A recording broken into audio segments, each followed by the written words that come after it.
My name's Harmony Evgene, and my topic is Boredom is but a window to a sunny day beyond the gloom by Nigel Warburton. And it's an Anon article. And this whole article is just about boredom. And what is boredom?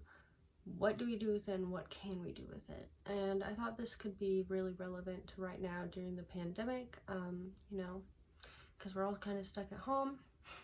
So he starts off with his definition of what exactly is boredom, and his exact definition is really important to the whole article. So his exact definition is a deeply unpleasant, unmet state of arousal, and this cannot be met. And so from there, he leads into why do we feel bored? Why does this happen to us? Why do we have this feeling? And he states that there are two factors. The first being internal, and those factors could be a lack of creativity, a lack of motivation, or there could be external, like a lack of stimuli in the environment, like everything shut down because of the pandemic and we have to stay at home to be safe. So there's an obvious lack of stimuli in the environment. So from there, he goes to explain that with boredom, awareness is key.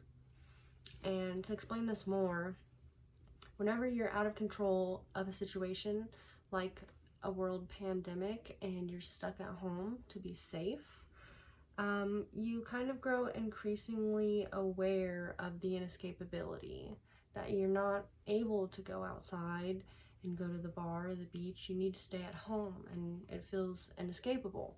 So as you grow more aware of that inescapability, and you grow more aware of your boredom. So basically, awareness is key.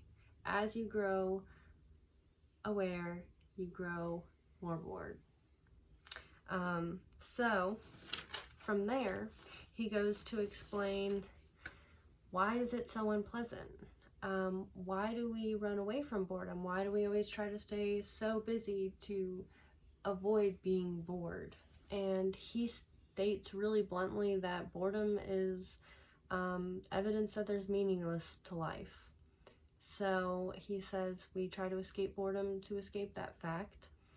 And along with that, there are also those fleeting thoughts that you try to push down in your everyday busy life, that when you're in times of boredom, they just kind of come up. And so he says that that is something we are running from, something we're trying to avoid, and that's why we try to escape boredom. So he goes into, after that, what can we do with this though? What can we do with boredom differently from that? And he says that we should stop running from it, stop trying to escape it, because boredom is inevitable and it's going to happen. And instead we should embrace boredom.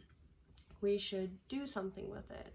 And he says that this doesn't have to be physical. You don't have to finally deep clean your kitchen or paint your living room just because we're going through a pandemic and you're bored and finally stuck at home.